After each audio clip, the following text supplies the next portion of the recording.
virus is doing what Congress wouldn't do. It's shutting down illegal crossings at the border.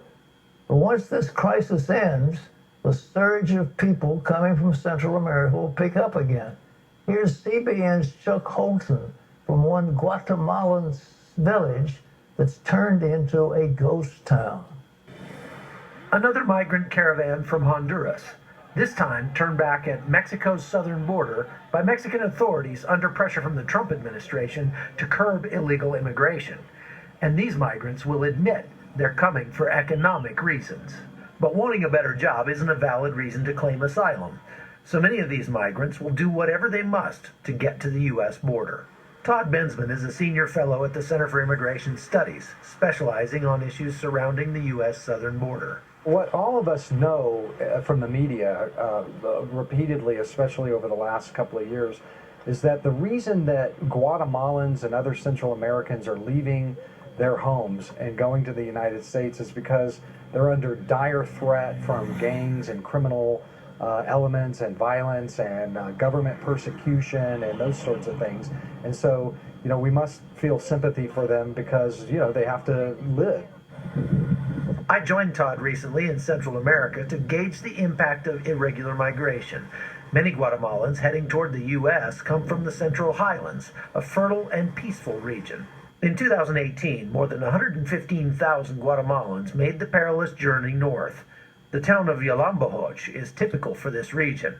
It once held nearly 2,000 people, but today the streets are eerily empty and quiet, with only a few residents to be seen outdoors. The town's 3 churches are largely empty, and the high school closed last year. We went looking for the town's mayor to find out what happened. Here in our town, there are only about 200 people left. Everyone else has gone to the United States. There is almost no one left to do the work in the community. Things aren't getting done because all the able-bodied men went to the United States. This village of Yalambohoj is a very safe and tranquil place, and as a matter of fact, there hasn't been a murder here in more than 40 years.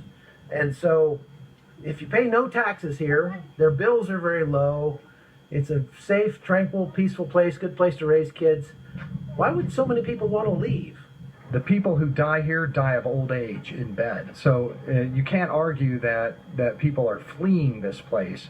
But what you can say is that people are leaving this place to keep up with the Joneses. People are telling us about something entirely different as a motive for going to the United States, and it has to do with envy. What I mean by envy particularly is house envy. American dollars being sent back to the families here have been poured into huge, beautiful houses. Guatemala receives more than $10 billion a year in remittances from its citizens who are living in the United States and sending their money back home. And a lot of that money, at least in this town, is being used for home construction. The people who are working in the States send money to their family members, and what few men there are left in this town are very busy constructing houses like these 2 behind me, both of which are over 2,500 square feet. Marcus Domingo's sons are in Missouri, working illegally and sending enough money home to build both of these houses. See, the problem here is there aren't any economic resources, no jobs for us. It's only in the United States where there's work that pays enough to do this, because Guatemala is a poor country. Right now, our dream is for each of us to build our own house so we can have a good life, buy a little piece of land, and put a little money in the bank so that we can better our situation. Everyone sees that some are building all this, and everyone became preoccupied with fighting to have one for themselves. But while Bensman doesn't begrudge anyone pursuing a better life, he says there's a word for what these Guatemalans are doing if they're entering the U.S. by claiming asylum. It's called fraud. You can't claim any sort of government persecution here. The people who live here will tell you that. Nobody here thinks that there was government persecution in sending their sons and daughters to the United States.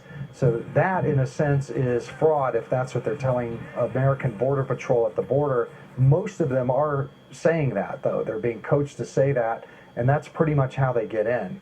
But while these children may have better houses to live in, most of them have not seen their fathers in years, and it will likely be several more before the men return home. That fact might leave many of these families wondering if the beautiful house was worth the cost. From Guatemala, I'm Chuck Holton for CBN News. One more reason, as much as we love the people in Latin America and know they're good workers, we've got to provide something in their home country where there's enough work for them. But we cannot take on the world. No country can do that. They can't open its borders to taking everybody. So